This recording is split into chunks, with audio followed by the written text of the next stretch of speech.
Hello, everybody. This is Joseph P. Farrell. This is News and Views from the Nefarium for Thursday, December 15th, 2011. And one short announcement, and then I want to get to a couple news items with you.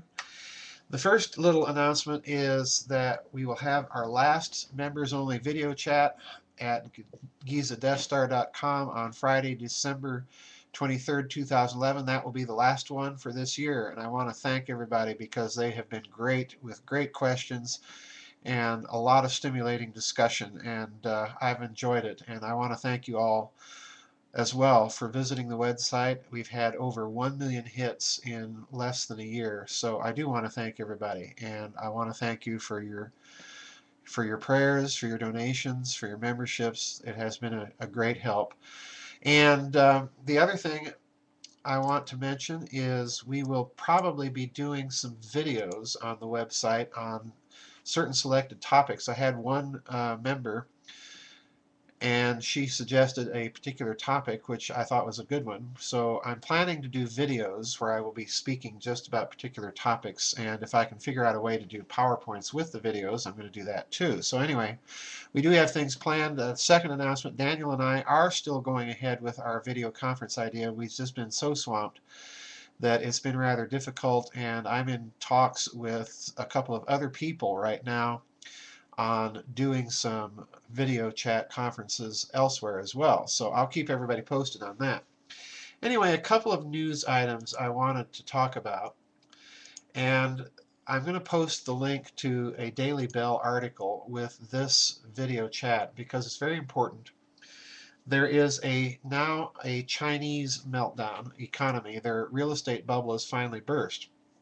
But the Daily Bell also points out something very significant, something I did not know, and something I thought should be relayed to you, and that is that there has been a great deal of collusion between the Chinese government and the central banks of the West, and this has, to a certain extent, overstimulated their economy as well, and now their real estate bubble appears to be bursting. So I want to post that to you because that's going to have geopolitical repercussions. I think what it's going to do is it's not only going to cement the Shanghai Accords much more closely together, but I also think that this means that China is going to step into a greater role in terms of the global economic financial picture, and they're going to be making demands, as they've already intimated and hinted at with Russia, about the European situation and about a more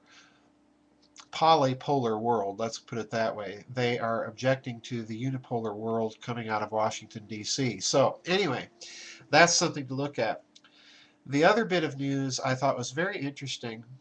I was out driving around today. I heard that Ron Paul has surged to a close statistical heat in the Iowa caucuses. He's become a front runner in the Iowa caucuses. And one of the things that's emerged is a story that Ron Paul, way back in the 70s or 80s, I believe it was sponsoring a newsletter. Pardon me, I'm still suffering my sinus, folks.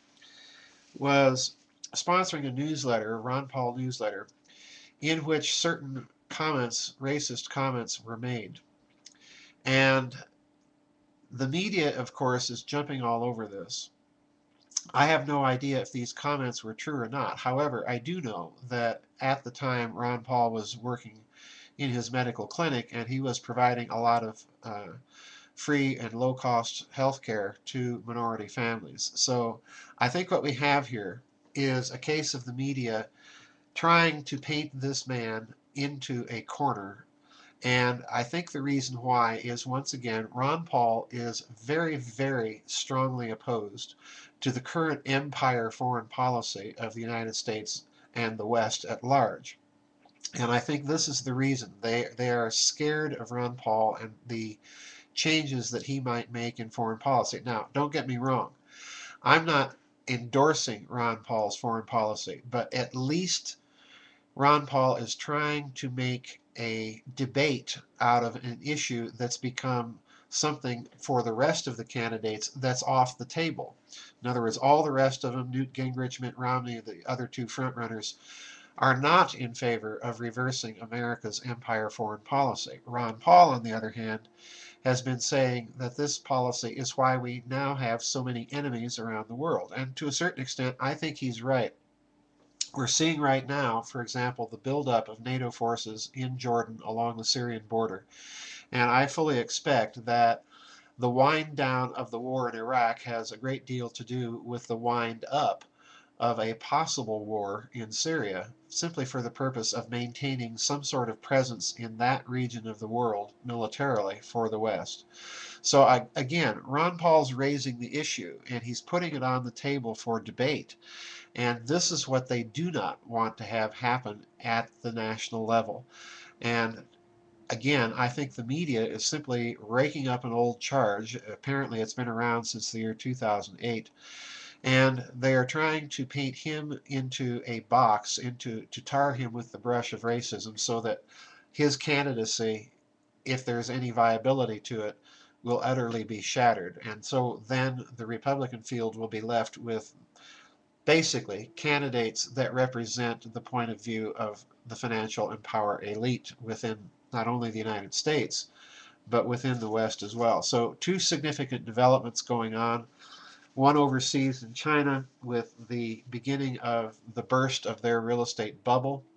It's going to be interesting to see how that plays out. It's going to be interesting to see the pressures that the Western central banks attempt to put on China, and it will be interesting to see how China responds. So these are things to be watching in the next couple of weeks, folks. And if there's any update, any further news on this weekend, I will be back with another little update. But if not, I'll see everybody on the flip side, and I want to wish everybody a very happy holiday season. If I haven't done so already, a Merry Christmas or a Happy Hanukkah, a Ramadan to you, whatever you may be. Anyway, this is Joseph P. Farrell. I'll see you on the flip side. Bye-bye, everybody, and God bless.